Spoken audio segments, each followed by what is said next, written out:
என்றாவது நீங்கள் இந்த 4.5 வருடத்துல ஒரு முறையாவது மகாத்மா காந்தியோட பெயரை ஒரு திட்டத்துக்கு வச்சீங்களான்னு சொன்னாக்கா கிடையாது. அப்ப மகாத்மாவுடைய காந்தியோட பேரை நீங்க பாராளுமன்றத்தில் பேசுறதுல என்ன அறிகை இருக்கு, என்ன யோகியம் இருக்கு உங்களுக்கு? அப்ப நம்ம கேட்கணுமா? உங்க அப்பா செத்துட்டாரு, அப்ளிகேஷன் எடுத்து நீ கொடுத்தியா? முக ஸ்டாலின் அவர்களே தேர்தல் ஆணையத்தில் நீங்க கொடுத்தீங்களா? எங்க அப்பா செத்துட்டாரு, அவரோட ஓட்டை நீக்கினீங்க, நீங்க கொடுத்தீங்களா? எவனும் கொடுக்க மாட்டான், நானும் கொடுக்க மாட்டேன், யாருமே கொடுக்க மாட்டாங்க. இந்த வேலை யாரும் செய்ய மாட்டான். அந்த வேலையை செய்யணும் ஒருத்தன் வேணும், அவன் தான் தேர்தல் ஆணையம்.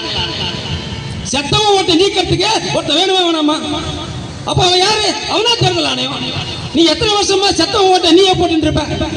எத்தனை வருஷமா டபுள் ஓட்டை நீயே போட்டு இருப்ப? எத்தனை வருஷமாக குடிபெயர் நிரந்தரமாக குடிபெயர்ந்த ஓட்டை நீயே போடுவ? அதை நீக்கிறதுக்கு ஒரு அதிகார மையம் வேண்டாமா? அப்படி ஒரு அதிகார மையம் வேண்டும் என்றால் அதுதான் தேர்தல் ஆணையம். இந்திய அரசியலமைப்பு சட்டம் அவங்களுக்கு ஒரு வாய்ப்பு கொடுத்திருக்கு.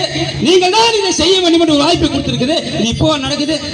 2002 நடந்துச்சு. 2002 யார் ஆட்சியில் இருந்தா? நாம தான் ஆட்சியில் இருந்தோம். பாரதிய ஜனதா கட்சி ஆட்சியில் இருந்தது. கூட்டணியில யார் இருந்தா? இந்த திமுக இருந்தது. நம்முடன் இந்த திமுக இருந்தது. அப்ப எஸ்ஐஆர் இருக்கும்போது 9 ஓட்டையை மூடிட்டு இருந்தீங்களா? ஏன் அப்ப வாய் திறந்து கேட்கலையே? இதே தமிழகத்தில் 2002 எஸ்ஐஆர் நடந்துச்சு. அப்ப பிஜேபியோட கூட்டணி இருந்தது திமுக. அப்ப வாயை திறக்கல. 2005 திரும்ப எஸ்ஐஆர் நடந்துச்சு. அப்ப இங்க கூட்டணி இருந்தது யாரு? காங்கிரஸ். மத்தியில காங்கிரஸ், மாநில திமுக. அப்பயே நீங்க கூட்டணியில் இருந்தீங்களே, அப்பயே வாயை திறந்து பேசல. அப்ப மத்தியில கூட்டணியில நீங்க இருக்கும்போது வாயை முடிப்பீங்க. கூட்டணி ஆட்சியில் இருந்தால், நாங்கள் மந்திரி சபையில் இருந்தால் நீங்க வாயை முடிப்பீங்க. இப்ப நீங்க மந்திரி சபையில் இல்ல. 10 வருஷமாக நரேந்திர மோடி இருப்பதால உங்களை மந்திரி சபையில் சேர்க்க முடியல. ஏன்னா காங்கிரஸ் உடன் சேர்ந்தால்தான் உங்களால் ஊழல் புரிய முடியும். நரேந்திர மோடியோடு சேர்ந்தால் ஒரு பைசா கூட உங்களால் ஊழல் புரிய முடியாது என்பதற்காக நீங்க நரேந்திர மோடி எதிர்க்கிறீங்க.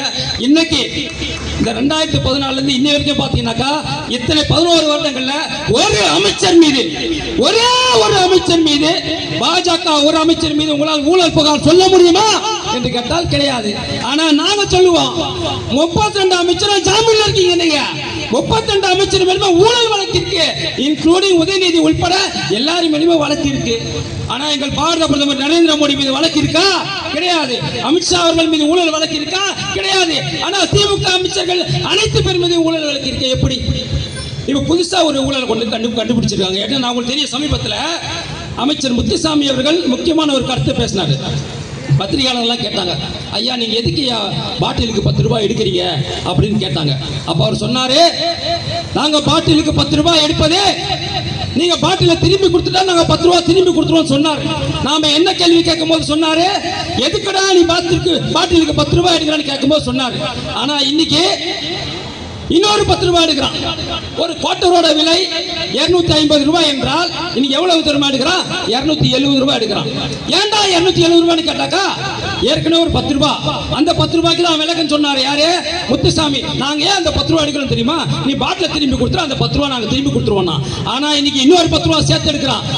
நீங்க யார வேணாலும் கேளுங்க, ஏன்டா 10 ரூபாய் எடுக்கிறேன்னு கேட்டாக்கா, நாங்க பாட்டில திரும்பி கொடுத்தா 10 ரூபாய் திருப்பி கொடுத்துருவோம். அப்ப இதுக்கு முன்னாடி ஒரு 10 ரூபாய் எடுத்தியா, அது ஏன்டா எடுத்தேன்னு கேட்டாக்கா அது எனக்கு தெரியாது. அப்ப ஒரு குவார்ட்டருக்கு 20 ரூபாய் இன்னைக்கு நவீன முறையில கொள்ளையடித்துக் கொண்டிருக்குது இந்த தமிழக அரசு.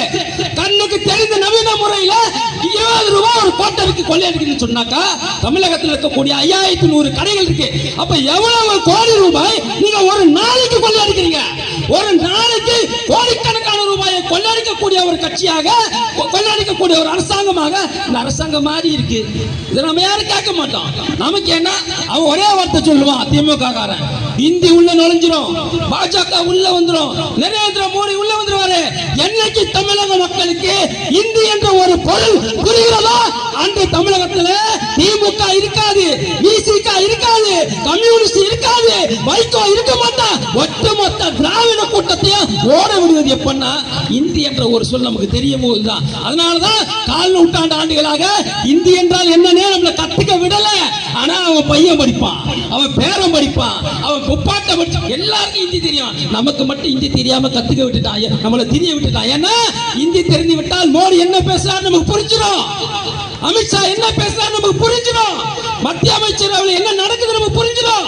அதனால நம்மள இந்தி கத்துக்க விடாம பண்ணிட்டாங்க. இந்தி கட்டாயம் என்று சொல்லவில்லை. உங்களுக்கு சமீபத்தில் தெரியும், சுப்ரீம் கோர்ட் மிகப்பெரிய ஒரு கண்டனத்தை தமிழகத்துக்கு தெரிவிச்சிருக்கு. என்னன்னா, நவோதயா பள்ளியை ஏண்டா திறக்கலன்னு கேக்குது. நவோதயா பள்ளியில என்னன்னு தெரியுமா? தமிழகத்துக்கு கொண்டு வரவே இல்லை. தமிழக இந்தியாவில் இருக்கக்கூடிய அனைத்து மாநிலத்திலையுமே நவோதயா பள்ளிகள் இருக்கு. கிட்டத்தட்ட 638 மாவட்டத்தில் நவோதயா பள்ளி இருக்கு. அங்க என்ன தெரியுமா நடக்கும்? நவோதயா பள்ளியில உன் பிள்ளைய நீ போய் சேர்க்கணும். எப்ப தெரியுமா சேர்க்கணும்? 6ஆம் வகுப்பு முதல் 12ஆம் வகுப்பு வரை அவன் படிக்கலாம். ₹1 நீ கட்டணம் கட்ட தேவையில்லை. அவனுக்கு நீ சாப்பாடு போட தேவையில்லை. அந்த 6 வருடம் அங்கேயே தங்கி படிக்கலாம். 6வது முதல் 12வது வரைக்கும் அவன் அங்கேயே தங்கி படிக்கலாம். இவன் சொல்றான் அதுக்கு சுப்ரீம் கோர்ட்ல அங்க இந்தியை கட்டி கொடுப்பாங்க. அங்க இந்தி கட்டாயம் என்று பிரதமரும் சொல்லவில்லை, அமித்ஷா அவர்களும் சொல்லவில்லை, சட்ட பார்லிமெண்ட்லயே யாருமே சொல்லல இந்தி கட்டாயம் என்று. இது வரைக்கும் ஒரே ஒரு சான்று கொடுங்க. ஆண்மகன் எவனாவது திமுகவில் இருந்தால், ஆண்மகன் எந்த ஒரு எம்எல்ஏவோ அமைச்சராகவோ இருந்தால் இந்தி கட்டாயமாக படிக்க வேண்டும் என்று என் பாரத பிரதமர் நரேந்திர மோடியோ அல்லது உள்துறை அமைச்சர் அமித்ஷா அவர்களோ ஒரே ஒரு பிரஸ் மீட்ல சொன்னாரு, ஒரு சான்று கொடுங்கடா மானம் கட்டவர்களே, ஒரு சான்று கொடுங்கன்னு கேட்டா ஒருத்தனை கொடுக்க மாட்டான். ஏன்னா அப்படி சொல்லவே இல்லை. நரேந்திர மோடியும் இந்தியை கற்றுக்கொள்ளுங்க என்று சொல்லவில்லை, அமித்ஷா அவர்களும் சொல்லவில்லை. விருப்பம் கற்றுக்கோ, இல்லைன்னா போ. உனக்கு இந்தி வேணா இந்தி கத்துக்கோ, உனக்கு தெலுங்கு வேணா தெலுங்கு கத்துக்கோ, உனக்கு மலையாளம் வேணா மலையாளம் கத்துக்கோ, உனக்கு மராட்டி வேணா மராட்டி கத்துக்கோ. இதைத்தான் சொல்கிறாங்க. 3வது மொழியாக ஏதாவது ஒரு இளவை படித்து தொலையுங்கள் என்றால் சொல்கிறார்கள். எதற்கு தமிழ்? தமிழ் வந்து தெளிவா சொல்றேன் கேட்டுங்க. உலகிலேயே மிக பழமையான ஒரு மொத்த மொழி இருக்கிறது என்றால் தமிழ். அது என்னுடைய நாட்டில், எனது இந்தியாவில் இருக்கிறது என்று உலகம் முழுவதும் பெருமை பெற்றுக் கொள்வது யாரு? நமது பாரத பிரதமர் நரேந்திர மோடி. இதுக்கு முன்னாடி எந்த பிரதமர் பேசியிருக்கான்? இதுக்கு முன்னாடி நேரு பேசியிருக்காரா? மன்மோகன் சிங் பேசியிருக்காரா? யார் பேசியிருக்கா? விபி சிங் பேசியிருக்காரா? நரசிம்மராவ் பேசியிருக்காரா? வெளிநாடுகளிலேயே தமிழை உயர்த்தி பிடித்த ஒரே உத்தம பிரதமர் எனது பாரத பிரதமர் நரேந்திர மோடி. அவனை தவிர யார் பேசியிருக்கா?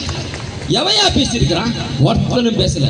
இன்னைக்கு உங்களுக்கு தெரியும், ஒன்னே ஒரு உதாரணம் சொல்றேன். பங்களாதேஷ்ல கூட பெரிய கலவரம் நடக்குது. அங்க இருக்கக்கூடிய, இதுக்கு முன்னாடி ஒரு கலவரம் நடந்துச்சு. அங்க இருக்கக்கூடிய அதிபரை பயந்து போய் இந்தியாவுக்கு வந்துட்டாங்க. இந்தியாவில் அவங்க தஞ்சம் அடைஞ்சிருக்கிறாங்க. அந்த தஞ்சம் அடைந்ததுக்கு காரணமாக இருந்த ஒரு இளைஞர் இருக்கிறார். அவர் சமீபத்தில் சுட்டுக் கொல்லப்பட்டார். அவர் செய்த தவறு என்ன தெரியுமா? அந்த இளைஞர் செய்த தவறு என்ன தெரியுமா? அங்க இருந்து நீங்க வேணா ஷேக் ஹசீனாவை துரத்தி அமைச்சிடலாம். ஷேக் ஹசீனாவை இந்தியாவுக்கு துரத்தி அமைச்சிட்டு அவர் ஒரு மேப்பை போடுறாரு. என்ன மேப்பு போடுறாருன்னா, பங்களாதேஷ் கூட நமது வடகிழக்கு மாநிலங்கள் இருக்கு பாருங்க, மணிப்பூர், மேகாலயா, சிக்கிம், இது எல்லாத்தையும் பங்களாதேஷ் கூட இணைச்சு ஒரு மேப்பை போடுறாரு. மேப்பை போட்டு முடிச்ச அடுத்த நாள் எவன் சுட்டானே அவருக்கு தெரியல, செத்துட்டான். நான் மேப்பை போடும் போதே செத்து போயிட்டேனே. என் நாட்டில் இருந்துக்கினே, என் சோட்டா தின்னுக்கினே என்னோட நாட்டை நீ ரெண்டா பிரிப்ப. என் தமிழ்நாடு தனிநாடு சொன்னாக்கா என் பாரத பிரதமர் வாயை மூடிக்கொண்டிருப்பதற்கு அவர் என்ன அந்நியனா? அவர் இந்தியன்டா, அவர் இந்தியன். ஒருத்தனைங்க வாழாட்ட முடியாது. இந்தியா ஒருங்கிணைந்த பாரதம். இதில் ஒரு துருமை கூட எவனும் அசைத்து பார்க்க முடியாது. நான் தெளிவாக சொல்கிறோம், இங்கு நீ இந்தியனாக இருந்தால் நீ இங்கே உயிர் வாழ்வதற்கு தகுதியானவன்.